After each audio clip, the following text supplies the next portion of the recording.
नमस्कार दोस्तों, स्वागत है आपका आपके online YouTube channel concept classes Fatehgarh में। मैं आपका मैथ्स मेंटर एनवी सर। जैसा कि हम लोग पिछले लेक्चर्स में पढ़ चुके हैं टाइप्स ऑफ रिलेशन और सिमेट्रिक रिलेशन तक हम लोगों ने पढ़ चुके हैं। हम लोग सिमेट्रिक रिलेशन तक पढ़ चुके हैं। तो नेक्स्ट जो टाइप्स ऑफ रिलेशन जो रह गया है हमारा, वो उसके बारे में आज हम लोग स्टडी करेंगे। चूँकि relation is the most important topic on the basis of 12th board and JEE mains. तो आइए स्टार्ट करते हैं। आगे का टाइप्स ऑफ रिलेशन का जो बचा हुआ पार्ट है उसको स्टार्ट करते हैं। ठीक है, तो हम लोगों ने उस दिन सिमेट्रिक रिलेशन तक पढ़ लिया था। देन अपन लोग स्टार्ट करते हैं नेक्स्ट रिलेशन से, असिमेट्रिक रिलेशन। एक रिलेशन होता है असिमेट्रिक रिलेशन। ठीक है, सिमेट्रिक तो आपको पता ही है। सिमेट्रिक में ध्यान दिला देता हूँ थोड़ा सा। सिमेट्रिक क्या था, हम लोगों ने क्या पढ़ा था सिमेट्रिक, कि if a comma b relation में है तो this implies b comma a भी रिलेशन में होना चाहिए। सिमेट्रिक पढ़ा था, क्या पढ़ा था कि अगर ए कॉमा बी रिलेशन में then B comma a relation में होना चाहिए। ठीक है, तो आज हम लोग असिमेट्रिक पढ़ते हैं कि असिमेट्रिक क्या है। ठीक है, कोई रिलेशन है वो असिमेट्रिक कब कहलाएगा। ठीक है, सिमेट्रिक पता है आपको कि ए कॉमा बी आर में है तो बी कॉमा ए आर में होगा। असिमेट्रिक पे बात करते हैं। तो असिमेट्रिक रिलेशन क्या है, देख लीजिएगा। Let R be a relation are defined on set A, defined on the set A is asymmetric if A comma B belongs to R but B comma A does not belongs to R।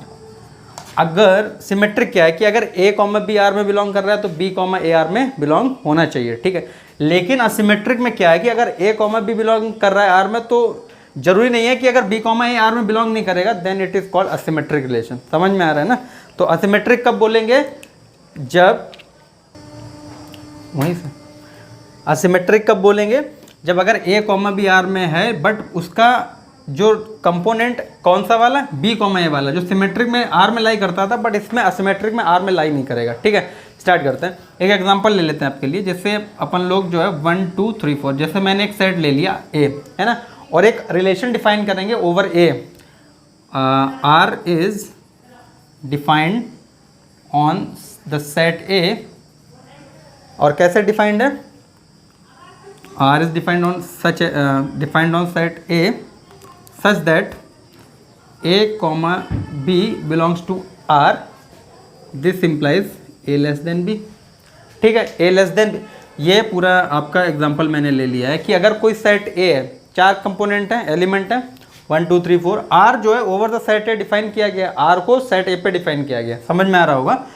और कैसे define किया गया कि A comma B कौन से component are में belong करेंगे, जिनमें हमेशा ऑर्डर्ड पेयर का पहला कंपोनेंट दूसरे से लेस छोटा होगा। ठीक, तो रिलेशन बनाते हैं अपन लोग। ठीक है, चूंकि आपको पता ही है R is the subset of A cross A. ठीक है, तो हम लोग रिलेशन बनाएंगे। तो रिलेशन क्या बनेगा, अच्छा आप वो रिलेशन, चूंकि रिलेशन तो ए क्रॉस ए के बराबर बने, ए क्रॉस ए पहले पूरा निकालना पड़ेगा ना। आप इस चीज़ को समझ लीजिए जरा।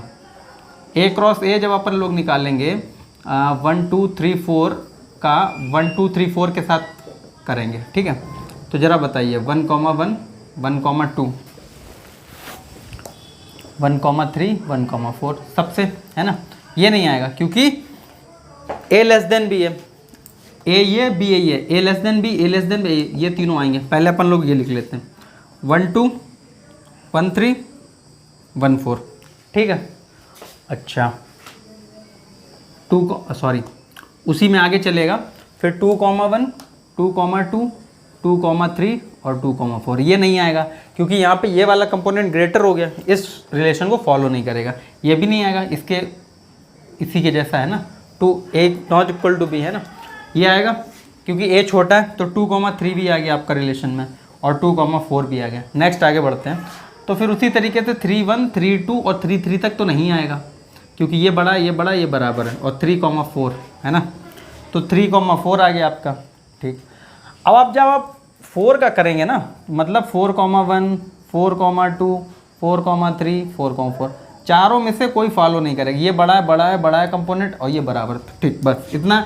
इस रिलेशन के अकॉर्डिंग, इस डेफिनेशन के अकॉर्डिंग जो दिया गया अपन को उसके अकॉर्डिंग जो हम लोग आर बनाएंगे वो ये आ जाएगा। ठीक है, एक अब आप ये देखिएगा कि असिमेट्रिक चेक करना है। ठीक है, आप कोई कंपोनेंट उठा लीजिएगा, जैसे अपन ने जैसे कोई भी उठा लीजिएगा, 1 3 उठा लो, तो 1,3 बिलोंग्स टू आर। क्या 3,1 आर में है?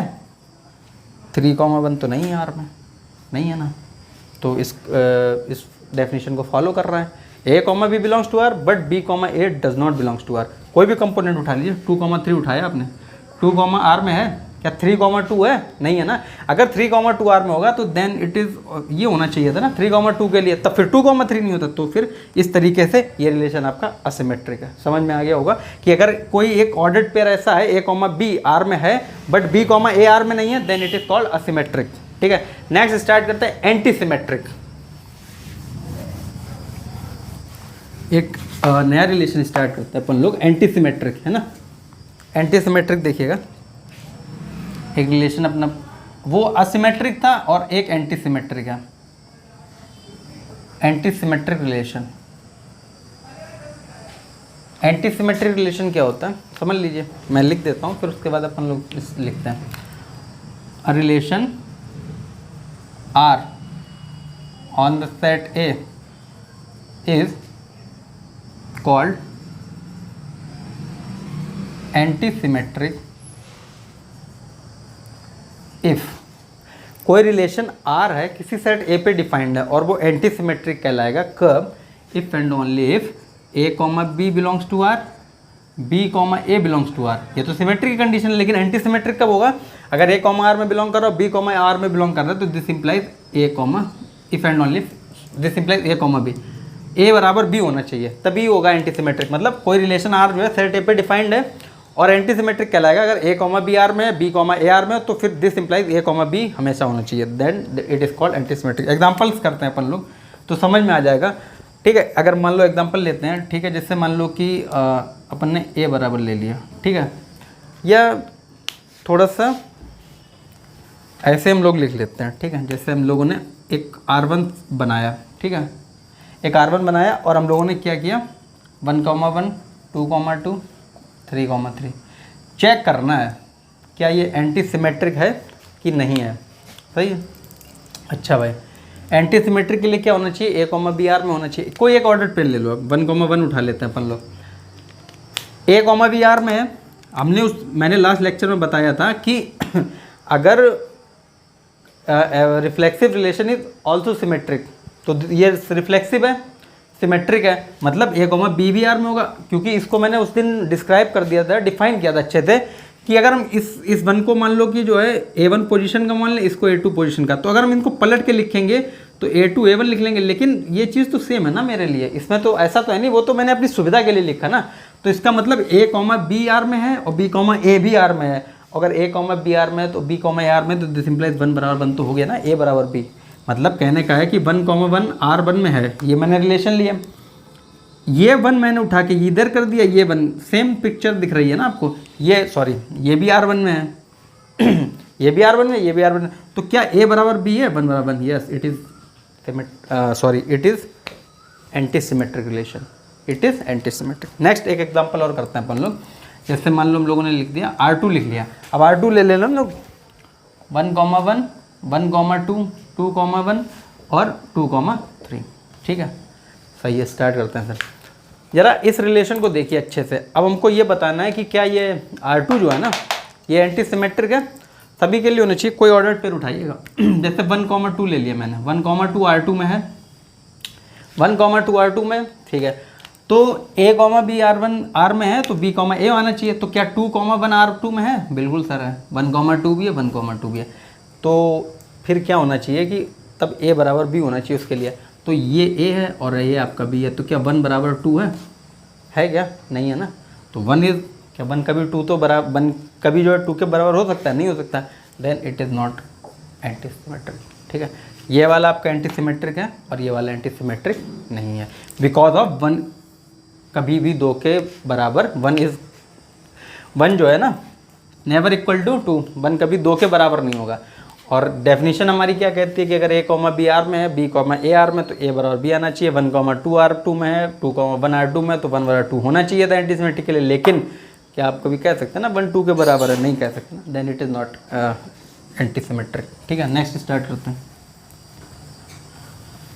ट्रांजिटिव। नेक्स्ट ट्रांजिटिव रिलेशन को स्टार्ट करते हैं अपन लोग। ट्रांजिटिव रिलेशन है ना, ठीक है। ट्रांजिटिव रिलेशन को पहले लिख देता हूँ मैं, a relation R on the set A. आप डेफिनेशन को वीडियो पॉज करके भी लिख सकते हैं। Relation R on the set A is called transitive if and only if A comma B belongs to R, B comma C belongs to R, this implies A comma C belongs to R. ठीक, for all A comma B comma C belongs to A. ठीक है, पढ़ते हैं इसको। क्या देखिएगा, अब कोई ट्रांजिटिव रिलेशन क्या है, अगर कोई रिलेशन आर है, सेट ए पे डिफाइंड है, वो ट्रांजिटिव कहलाएगा। अगर ए कॉमा बी आर में है, बी कॉमा सी भी आर में है, तो this implies A comma C R में होना चाहिए। मीन्स कहने का क्या है, ए कॉमा बी आर में है और बी कॉमा सी आर में, तो फिर ए कॉमा सी भी आर में होना चाहिए। इस चीज़ को अपन लोग एलिमिनेट करेंगे यहाँ से, तो जो रिलेशन आएगा इस तरीके से वो आपका क्या कहलाएगा, ट्रांजिटिव कहलाएगा। ठीक है, जैसे आपने पढ़ा होगा सोल्यूशंस में पढ़ा होगा, जैसे मान लो कि एक्स की वैल्यू जो है वाई आ रही है, एक्स की वैल्यू वाई आ रही है, वाई की वैल्यू जेड आ रही है, एक्स की वैल्यू वाई आ रही है, वाई की वैल्यू जेड आ रही है, तो इसमें इट मीन्स एक्स की वैल्यू भी तो जेड है। तो इस तरीके का जो फंडामेंटल रहेगा वो आपका, तो मैं कुछ एग्जांपल्स देता हूँ, आप समझिएगा उसको। ठीक है, जैसे मैंने ले लिया एक रिलेशन ले लेते हैं अपन लोग, 1 कॉमा 1, 1 कॉमा 2, 2 कॉमा 1।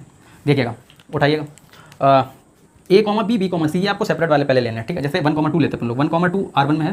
ठीक है, ए कॉमा बी, बी यहीं से स्टार्ट होगा, ए कॉमा बी, ए कॉमा बी, फिर जहाँ से छोड़ा बी से स्टार्ट होगा, तो 1 कॉमा 2, अब 2 देखिए किसमें है, इसमें आ रहा है ना, 2 कॉमा 1, ये मैच हो सकता है, कोई दिक्कत नहीं है, वो यहाँ से स्टार्ट होगा बी वाला R1। अगर ए कॉमा बी आर में है और बी कॉमा सी आर में है, तो फिर ए और सी आर में होना चाहिए। ए कॉमा बी R1 में है, बी कॉमा सी R1 में है, तो 1 कॉमा 1 R1 में है क्या, yes it is transitive relation. Okay, समझ में आ रहा है, समझ लीजिए ना और समझिएगा। 1 कॉमा 2 R1 में है, 2 कॉमा 1 भी R1 में है, तो 1 कॉमा 1 R1 में है, बिल्कुल है सर, बिल्कुल हो गया ना, ट्रांजिटिव हो गया। नेक्स्ट देखिएगा, एक और रिलेशन लेते हैं, 1 कॉमा 2, 2 कॉमा 3, 1 कॉमा 3। देखिएगा, उठाइए, 1 कॉमा 2 R2 में है बिल्कुल सर। अब 2 से देखिए कौन सा स्टार्ट हुआ, ये ऑर्डर पे 2 से स्टार्ट हो रहा है ना, तो 2 कॉमा 3 ले लो, 2 कॉमा 3 R2 में है, बिल्कुल है। तो क्या 1 कॉमा 3 R3 में R2 में है, बिल्कुल है सर, 1 कॉमा 3 ट्रांजिटिव है। ठीक है, अच्छा नेक्स्ट ले लेते हैं, एक और लेते हैं, R3 ले लेते हैं। जैसे हमने ले लिया 6 कॉमा 7, 7 कॉमा 8, 6 कॉमा 5। ठीक है, स्टार्ट करते हैं। ये ले लिया, मान लो मैंने 6 कॉमा R3 में बिलोंग कर रहा है। ठीक है, यहीं से उठाइए, यहाँ से कौन सा चालू हो रहा है, 7 से, ये वाला 7 कॉमा 8 R3 में है। क्या 6 कॉमा 8 R3 में है, नहीं है ना, 6 कॉमा 5 है ना, तो ये ट्रांजिटिव नहीं है आपका। ठीक, समझ में आएगा। तो इस तरीके से काफ़ी सारे रिलेशन ऐसे होंगे जो आपको दिखा देंगे। ठीक है, तो इतना क्लियर हो गया आपको। ठीक है, इसके बाद जो इंपॉर्टेंट क्या है, इक्विवेलेंस रिलेशन, उसको अपन लोग डिफाइन करेंगे। ठीक है, इसके जितने भी रिलेशन हम लोग पढ़ चुके हैं, उनके सभी के जो क्वेश्चंस हैं, इंपॉर्टेंट क्वेश्चंस हैं, वो नेक्स्ट लेक्चर, नेक्स्ट वीडियो में आपको प्रोवाइड किए जाएंगे, उनका सोल्यूशन बताया जाएगा, और वो बोर्ड और कंपटीशन के हिसाब से इंपॉर्टेंट होंगे। ठीक है, नेक्स्ट अपन लोग स्टार्ट करते हैं। नेक्स्ट पढ़ते हैं equivalence relation. It is the most important relation. Equivalence relation, what is equivalence relation?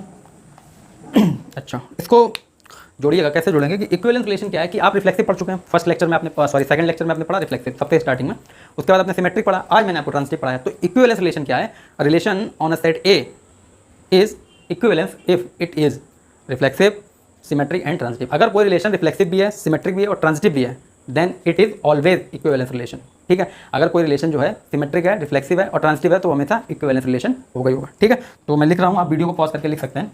A relation R on the set A is said to be equivalence if R क्या होना चाहिए? R is reflexive, ठीक है, R reflexive होना चाहिए, symmetric, R symmetric भी होना चाहिए, और ट्रांजिटिव, R कैसा होना चाहिए? ट्रांजिटिव भी होना चाहिए। अगर कोई रिलेशन रिफ्लेक्सिव है, सिमेट्रिक है और ट्रांजिटिव भी है, देन वी से कि इट इज़ इक्विवेलेंस। हम कहेंगे कि वो डेफिनेटली इक्विवेलेंस रिलेशन होगा। अगर कोई रिलेशन इन तीनों प्रॉपर्टी को, मतलब रिफ्लेक्सिव भी है, ट्रांजिटिव भी है, सिमेट्रिक भी है, then it is called equivalence relation. ठीक है, तीनों पढ़ चुके हैं आप, तीनों से रिलेट है। स्टार्ट करते हैं। मान लो कि सपोज मैं एक रिलेशन ले लेता हूँ, ठीक है, मैं समझा देता हूँ उसको क्या होना चाहिए। ठीक है, अच्छा 1,1, 2,2, 3,3, 4,4, मैंने एक रिलेशन उठाया ये, ठीक है, और मान लो सेट ए पे डिफाइन किया मैंने, 1 2 3 4, सेट ए पे डिफाइन किया मैंने 1,1, 2,2, 3,3 एंड 4,4। ठीक है, ठीक है, इसके बाद क्या देखिएगा, अब आप बताइएगा कि ये रिफ्लेक्सिव है। आप पढ़ चुके रिफ्लेक्सिव, तो पटाख से आप बताएंगे ना कि क्या पिक्चर दिख रही है आपको कि ये रिफ्लेक्सिव है, क्योंकि रिफ्लेक्सिव क्या है, A comma A belongs to R, तो 1,1 बिलोंग्स टू आर, 2,2, 3,4। पटाख ट्रांजिटिव है क्या? ट्रांजिटिव, सॉरी सिमेट्रिक है क्या? सिमेट्रिक भी है, लास्ट लेक्चर में मैंने बताया था। क्यों सिमेट्रिक है देख लीजिएगा। अगर 1,1 आर में है मतलब सिमेट्रिक क्या है, ए कॉमा बी आर में होना चाहिए, बी कॉमा ए भी आर में होना चाहिए, है ना। तो 1,1 आर में तो ये वाला 1 इधर लिख दिया, ये वाला 1, तो सेम पिक्चर, तो 1,1 ठीक है, सिमेट्रिक है। और every reflexive relation is transitive. तो अब ये देखिएगा यहाँ पे क्या करना है आपको, 1,1, 2,2, 3,3, 4, क्या ये ट्रांजिटिव है? यस ये ट्रांजिटिव है, because here is nothing, because आपको यहाँ पे कंडीशन प्रूव नहीं करनी है, ठीक है। तो फिर कंडीशन प्रूव नहीं करनी है तो इसका मीन्स वो फॉलो करेगा, है ना। इस चीज़ को समझिएगा कि जैसे 1,1 आर में हो और फिर सिमेट्रिक की डेफिनेशन क्या है, सॉरी ट्रांजिटिव की, ए कॉमा बी आर में है, बी कॉमा सी भी आर में है और फिर ए कॉमा सी आर में होगा। तो इसमें देखिए ना यहाँ पे 1,1 आर में है तो फिर नेक्स्ट वी से स्टार्ट होगा, 1,1 आर में होना चाहिए, तो 1,1 सेम टाइम लिखेंगे। फिर जब 1,1 आर में और 1,1 बी आर में तो 1,1 फिर से आर में हो जाएगा इस प्रॉपर्टी के हिसाब से। Then here is nothing to show the conditions. Condition को डिफाइन करने के लिए यहाँ कुछ नहीं करना है, ऑलरेडी कंडीशन डिफाइंड है यहाँ पे। तो ये रिफ्लेक्सिव भी है, सिमेट्रिक भी है, ट्रांजिटिव भी है, then it is equivalence relation, आपका इक्विवेलेंस रिलेशन है, ठीक है। समझ में आ गया ना। एक और लेते हैं हम लोग, एक का एग्जाम्पल करते हैं हम लोग, फिर आपको ज़्यादा अच्छे से समझ में आएगा। एक एग्जाम्पल करते हैं हम लोग, लेट अ रिलेशन, ठीक है, एक रिलेशन है R defined on R. R क्या है यहाँ पे, रियल नंबर का सेट। तो इसको क्या करिएगा, यहाँ पे आर की जगह एस कर लो, कोई दिक्कत नहीं है, वो तो अपना वो है ना, सिंबल है। S defined on set of real numbers, और डिफाइन कैसे है, जो एस डिफाइंड है वो ऐसे डिफाइंड है, सच दैट एस डिफाइंड कैसे, A comma B such that A minus B is even. A minus B क्या है, इवन नंबर है। कैसा नंबर है, इवन नंबर है। तो क्या ये चेक करना है, क्या ये जो हमारा रिलेशन एस है on the set of real number, क्या वो इक्विवेलेंस रिलेशन है अथवा नहीं। चेक करते हैं अपन लोग सिमेट्रिक प्रॉपर्टी से। सबसे पहले क्या चेक करना, सॉरी सबसे पहले रिफ्लेक्सिव, तीन चीज़ें आपको चेक करनी है, रिफ्लेक्सिव, सिमेट्रिक और ट्रांजिटिव। अगर तीनों है then it is equivalence. Reflexive में क्या होता है, A comma A belongs to R होना चाहिए, ठीक है। तो हम लोग लेते हैं रियल नंबर से ना, इस चीज़ को मैं दो तरीके से करके दिखा दूंगा कि जैसे अब आप एस जो है रिलेशन है उसमें ए कॉमा बी और ए कॉमा बी का जो मॉड, ए माइनस बी का जो मॉड है ना वो इवन नंबर आना चाहिए, ठीक है सर। तो let small a belongs to S relation, sorry R, जिस सेट पे डिफाइन है ना उसमें एक एलिमेंट ले लेते हैं सच दैट, और एक ऐसा A minus A is even, zero is considered as even number, ठीक है यहाँ पे, ठीक। तो A minus A it means क्या हो गया कि A comma A belongs to S, A comma S में बिलोंग कर रहा है क्योंकि ये इवन दे रहा है, रिफ्लेक्सिव हो गया। अच्छा था, सिमेट्रिक देखते हैं, सिमेट्रिक देखते हैं हम लोग। सिमेट्रिक कैसे देखेंगे कि मान लेते हैं लेट ए कॉमा बी जो है वो दो रियल नंबर है, सेट किस कौन सा है मेरे पे, एस जो रिलेशन एस है ना वो डिफाइंड किस पे, सेट ऑफ रियल नंबर्स पे। किस पे डिफाइंड है, सेट ऑफ रियल नंबर्स पे। तो let A comma B belongs to R, तो आप क्या लिखेंगे, रिलेशन डिफाइन कैसे, A comma B belongs to R, sorry A comma B belongs to S, this implies A minus B is even, ठीक है। जो ऑर्डर्ड पेयर रिलेशन में आ रहा है वो कैसे डिफाइन है, ऐसे। तो ए माइनस बी इवन है तब जब, कब, if and only if A comma B belongs to S, if and only if A minus B is even. तो ए माइनस बी इवन कब है, जब ए कॉमा बी एस में बिलोंग कर रहा है। तो अपन लोग यहाँ से माइनस कॉमन कर लेते हैं, ठीक है। अपने माइनस कॉमन कर लिया हम लोगों ने, माइनस कॉमन किया तो इस तरीके से बेस्ट को लिखेंगे। तो अगर B minus A minus B even है, अच्छा निगेटिव एक्स, ये प्रॉपर्टी पता होगी आपको, है ना, मॉडुलस जो है ना वो ये होता है। तो दिस इंप्लाइज ये बी माइनस ए आ जाएगा, नेगेटिव नंबर का एब्सोल्यूट लेंगे ना तो पॉजिटिव आ जाएगा। तो this implies B minus A, तो B comma A belongs to S. भाई अब देखिए ना, ए कॉमा बी कब था, जब ए से बी माइनस किया तब इवन था, तो जब बी से ए माइनस किया तो बी कॉमा ए एस में आना चाहिए। तो दिस इंप्लाइज क्या आ गया कि A comma B belongs to S, this implies B comma A belongs to S, तो ये भी एस में आ गया, ठीक है। जब ये एस में आ गया तो ये क्या हो गया, सिमेट्रिक हो गया, सिमेट्रिक हो गया। अब एक चीज़ आपको रह गई है डिफाइन करने को, क्या, ट्रांजिटिव। तो ट्रांजिटिव के लिए अपन लोग देख लेते हैं, थर्ड देखिएगा ट्रांजिटिव कैसे होगा ये। तो अपन लोग तीन एलिमेंट ले लेते हैं, let A comma B comma C belongs to R, let A comma B comma C belongs to R, ठीक है। उसके बाद क्या करेंगे, तो a comma B belongs to R, this implies A minus B is even, ठीक है। तो ए कॉमा बी आर में कब बिलोंग कर रहा है, वो रिलेशन, सॉरी ये कंफ्यूजन हो जाता है, ये एस है हमारा, ठीक है। जो रिलेशन एस लिया हम लोगों ने जिससे एक जैसे ना हो, ठीक है। तो ए कॉमा बी एस में कब बिलोंग कर रहा है, जब ए माइनस बी इवन है। फिर अपन लोग लेंगे बी कॉमा सी एस में बिलोंग करेगा, कब, जब B minus C is even होगा, है ना। उसी प्रॉपर्टी से भाई ए माइनस बी इवन कब है, जब ए कॉमा बी है, बी माइनस सी इवन कब है, जब बी कॉमा सी है। नेक्स्ट हमको क्या दिखाना है कि ए कॉमा सी आर में बिलोंग करना चाहिए। अभी हम लोगों ने जो डेफिनेशन पढ़ी उसके हिसाब से क्या बताना होगा कि ए कॉमा सी आर में बिलोंग करना और एस में बिलोंग करना होगा। तो आप एक बात बताइएगा कि अगर ए कॉमा बी एस में बिलोंग कर रहा है, this implies A minus B is even. अगर ए माइनस बी इवन है तो फट से बता देंगे कि तो mod of a minus B is even, this implies A minus B is even, पक्का ना। Again b comma C belongs to S, this implies B minus C is even. तो अगर बी माइनस सी इवन है तो b minus C is also even, b minus c भी even होगा। इन दोनों system को आप क्या करिएगा, जोड़ दीजिएगा। The sum of two even numbers is also even, ठीक है ना। A minus b plus b minus c कटा, a minus C is even because of this even and this even, the sum of two even numbers is also even, is even. अगर ये even है तो इसका mod भी even होगा, absolute भी even होगा। तो वही लेके आना था मेरे को। अगर A minus A comma B S में बिलोंग कर रहा है तो ए माइनस बी इवन है, बी कॉमा सी एस में बिलोंग कर रहा है तो बी माइनस सी इवन है। तो जब ए comma a mod of a minus c even होगा तो दिस इंप्लाइज क्या हो जाएगा, a comma C belongs to S. क्या लेके चले थे, ए कॉमा बी एस में है, बी कॉमा सी एस में है, देन ए कॉमा सी एस में आ गया, देन इट इज ट्रांजिटिव। क्या हो गया, transitive. Being reflexive, transitive and symmetric, देखो रिफ्लेक्सिव भी है, सिमेट्रिक भी है, ट्रांजिटिव भी है, then it is this relation is equivalence. ठीक, आ गया होगा समझ में आपको बहुत अच्छे तरीके से। नेक्स्ट लेक्चर में सवाल और जो जितने भी बढ़िया क्वेश्चन है ना, जो इंपॉर्टेंट क्वेश्चन है बोर्ड और कंपटीशन के हिसाब से, वो सब आपको प्रोवाइड कराए जाएंगे, उनका सोल्यूशन। ठीक है, तो ये आपका types of relation, fundamental of relation पहले लेक्चर में, टाइप्स ऑफ रिलेशन दूसरे और तीसरा ये जो लेक्चर आज का प्रेजेंट लेक्चर है इसमें कंप्लीट लगभग हो गया है। एक टॉपिक और बचा है आपका, इक्विवेलेंस क्लास कैसे निकालते हैं किसी भी एलिमेंट की, देन आपका रिलेशन लगभग जो मैंडेटरी पोर्शन था वो आपका क्लोज हो जाएगा। ठीक है, तो अब हम लोग अगला टॉपिक पढ़ते हैं, इक्विवेलेंस क्लास।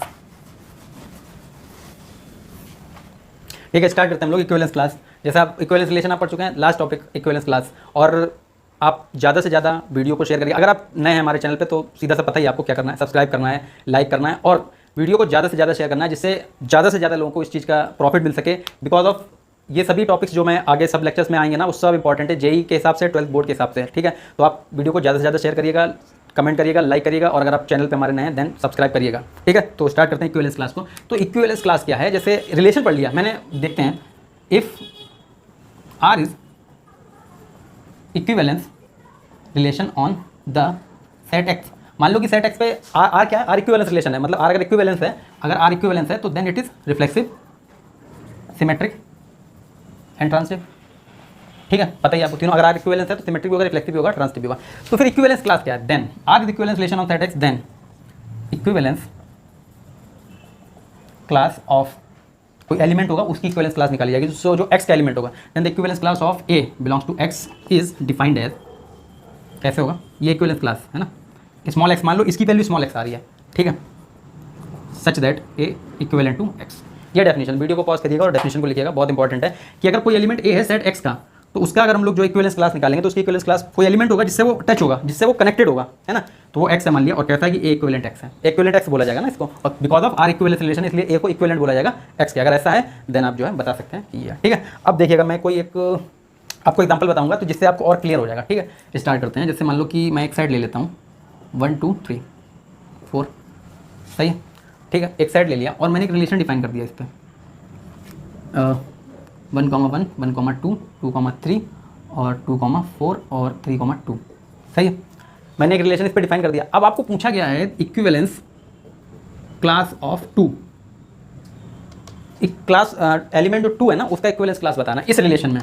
ठीक है, ठीक है, इस रिलेशन में बताना है आपको देखो ऐसा है ना कि ये जो मैंने एग्जांपल लिया, हो सकता है ये इक्विवेलेंस ना हो, लेकिन अगर आपको यहाँ पे कंसीडर करके चलना कि मान लिया कि इक्विवेलेंस है, ठीक है, तो उसमें कैसे बताएंगे, या फिर आप लेके चलिएगा इक्विवेलेंस ही लेके चलते हैं अपन लोग। ठीक है, अपन लोग इक्विवेलेंस रिलेशन ही लेके चलते हैं। ठीक है, मान लो कि 1,1 है, 1,2 है, 2,1 है, 3,2 है, अच्छा इतने रखते हैं। ठीक है, ठीक, ये है, मान लो कि अब पहले देख लीजिएगा ना कि ये क्या है, और रिफ्लेक्सिव भी होना चाहिए आपका, 2,2 है, 3,3 और 4,4 है। ठीक है, क्या ये रिफ्लेक्सिव है, 1,1 2,2 3,3 4,4। ठीक है, क्या सिमेट्रिक है, 1,2 2,1 है, क्या ट्रांजिटिव है, 1,2 2,1 तो 1,1। ठीक, तीनों है, इक्विवेलेंस सही है।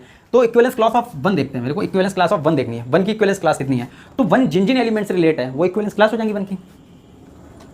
तो 1 की इक्विवेलेंस क्लास 1 किससे रिलेट है, 1 से भी रिलेट है, 1 2 से भी है। ठीक है, और तो किसी से है नहीं, then equivalence class of 1,2 solve हो गया फटाक से। नेक्स्ट एक क्वेश्चन देखते हैं अपन लोग, बढ़िया क्वेश्चन जिसमें आपको ज़्यादा अच्छा लगेगा। ठीक, एक एग्जांपल हम लोग और लेते हैं।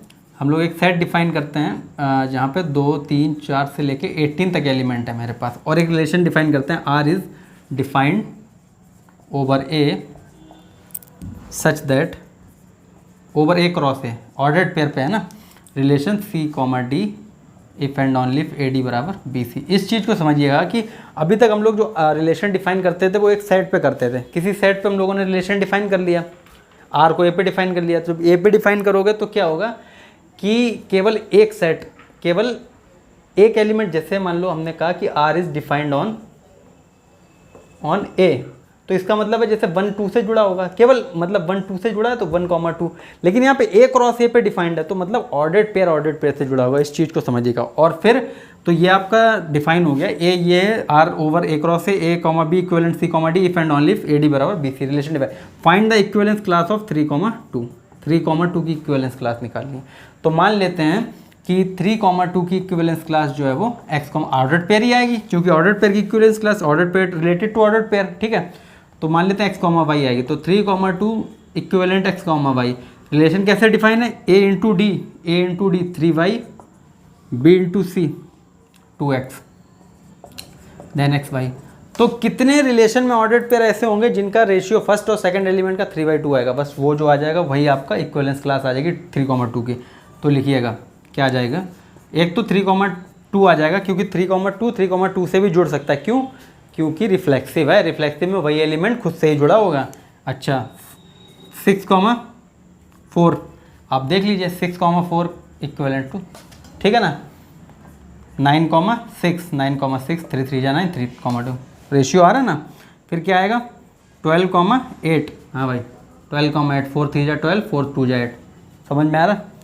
फिर 15,10 3 5 जा 5 3 जा 15 5 2 जा 10 और 18,12, बस इससे आगे नहीं जाएगा, क्यों, क्योंकि हमारा लास्ट है ना 18। तो ये आपका इक्विवेलेंस क्लास ऑफ 3,2 किस किस से जुड़ा है, इससे जुड़ा होगा पूरे रिलेशन में। इज द क्लियर, ठीक है, समझ में आ गया, सिंपल फंडा, ठीक है, समझ में आ रहा है, ओके। तो ये आपका जो भी था रिलेशन फर्स्ट लेक्चर में आपको मिल गया, फंडामेंटल बेसिक्स क्या हैं उसके, types of relation second lecture और थर्ड लेक्चर में equivalence relation, equivalence class. Then आपका यहाँ पे जो 12th और कंपटीशन के हिसाब से जितना भी रिलेशन का मैटर है वो आपका लगभग फिनिश हो गया है। और इसके बाद नेक्स्ट जो लेक्चर वीडियो आएगा हमारा, उसमें हम लोग कुछ अच्छे क्वेश्चंस, इंपॉर्टेंट क्वेश्चन करेंगे बोर्ड के हिसाब से, according to boards, according to JEE Mains, है ना। तो फिर से मैं कहूँगा कि अगर आप चैनल पे हमारे नए हैं then subscribe our channel, like and share, ज़्यादा से ज़्यादा शेयर करिए जिससे सभी लोगों को इसका लाभ मिल सके। बहुत अच्छे अच्छे क्वेश्चन अगले वीडियो में आपको मिलेंगे जो आपके NCERT बेस्ड भी होंगे और कंपटीशन बेस्ड भी होंगे, ठीक है। तो आई होप सो कि आप लोगों को आज का वीडियो समझ में आया होगा और आपने अच्छे से किया होगा। ज़्यादा से ज़्यादा आप क्वेश्चन करेंगे, ज़्यादा से ज़्यादा वैरायटी करेंगे, आपको उतना ज़्यादा से ज़्यादा अच्छा समझ में आएगा, ठीक है। तो अगर चैनल पर नए सब्सक्राइब करिए, और आपने अगर पिछले 2 लेक्चर्स नहीं देखे हैं देन आप प्लेलिस्ट में जाके लेक्चर्स को देखिएगा और कनेक्ट होइएगा तीसरे लेक्चर्स के साथ, तो आपको डेफिनेटली सब कुछ समझ में आ जाएगा। और इसके बाद हम लोग फंक्शंस, मैट्रिसेस, जितने भी 12th बेस और जेई मेंस बेस्ड जितने भी टॉपिक्स हैं मैथ्स के, वो सब हम लोग 1 बाय 1 क्लियर करेंगे। और ज़्यादा से ज़्यादा शेयर करिएगा इसको जिससे सभी लोगों को लाभ मिल सके, अपने स्कूल्स के क्लासमेट्स को और जो आपके साथ पढ़ने वाले लोग हैं उनको शेयर करिएगा सब, जिससे ज़्यादा से ज़्यादा लोग इस चीज़ का लाभ ले सकें, ठीक है। मिलते हैं नेक्स्ट लेक्चर में, तब तक के लिए टेक केयर, बाय बाय।